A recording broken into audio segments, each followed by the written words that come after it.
Et nous passons à l'examen du projet DAC 53. Il s'agit d'une subvention à 44 structures pour 44 projets dans le cadre des aides au projet pour le spectacle vivant. La parole pour commencer à Duška Marković du groupe Les Écologistes. Merci Monsieur le maire. Dans la charte en faveur du bien-être animal à Paris, déployée par la Direction des espaces verts et de l'environnement, il est inscrit, au travers de l'adoption par le Conseil de Paris de la stratégie animale en ville, en novembre 2018, la ville s'est engagée à permettre aux animaux de mieux vivre dans la capitale et à développer une meilleure coordination entre les acteurs concernés par la gestion des animaux à Paris. Parmi les 4 axes qui la composent, l'axe 2 de la stratégie vise à assurer et garantir le bien-être des animaux sur le territoire et notamment dans les activités s'y déroulant. Dans ce contexte, la ville de Paris édite cette charte dont les objectifs visent à engager ses partenaires à respecter le bien-être animal, à promouvoir le bien-être animal en présentant au public des activités respectueuses des animaux et à sensibiliser les Parisiens à la question du bien-être animal. Les recommandations suivantes sont émises à l'attention des partenaires associatifs, culturels, économiques pour l'organisation d'activités ou d'événements incluant la présence d'animaux. Les partenaires culturels de la ville de Paris se doivent donc de respecter le bien-être animal en présentant au public des activités respectueuses des animaux. Nous ne pouvons que nous réjouir de l'avancée animaliste de la Direction des espaces verts et de l'environnement de la ville de Paris. Mais nous souhaitons aussi que la Direction des affaires culturelles de la ville de Paris et son adjointe se saisissent aussi de cette thématique. En effet, comme le rappelle la charte en faveur du bien-être animal de la ville de Paris, sont concernés tous les partenaires associatifs, culturels et économiques. À travers cette intervention, je souhaite sensibiliser, s'il le faut, nos services à être en alerte sur la présence d'animaux vivants ou morts dans les propositions qui sont faites à la ville, que cela soit dans le spectacle vivant ou dans les actions culturelles. Les animaux n'ont rien à faire dans ce type d'activité, car elles sont le plus souvent source de maltraitance, de privation de liberté et de stress pour les animaux. Nous devons collectivement être vigilants pour ne pas subventionner directement ou indirectement la présence d'animaux dans nos activités culturelles parisiennes. Alors inspirons-nous. Puisque dans cette assemblée nous aimons la culture, je vais vous lire les pensées de 2 auteurs de renom français dont nous sommes fiers.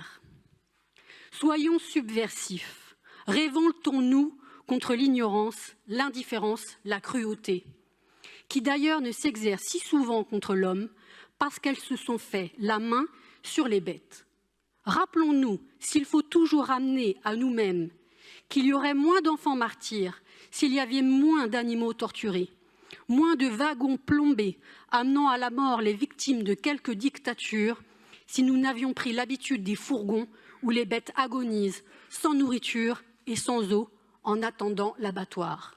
Marguerite Yourcenar.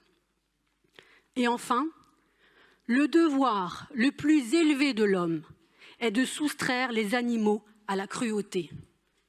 Le devoir le plus élevé de l'homme est de soustraire les animaux à la cruauté. Émile Zola.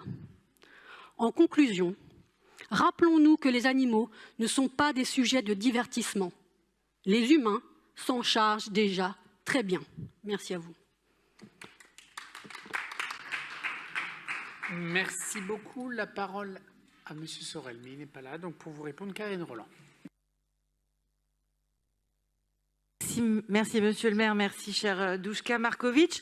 Je prends votre intervention comme un hommage finalement à l'action menée par la ville de Paris dès 2018 avec la charte que vous avez évoquée, puis en 2021 pour préciser les engagements de la ville en matière de bien-être animal, y compris en matière culturelle. C'est un sujet que nous avons souvent eu l'occasion d'aborder.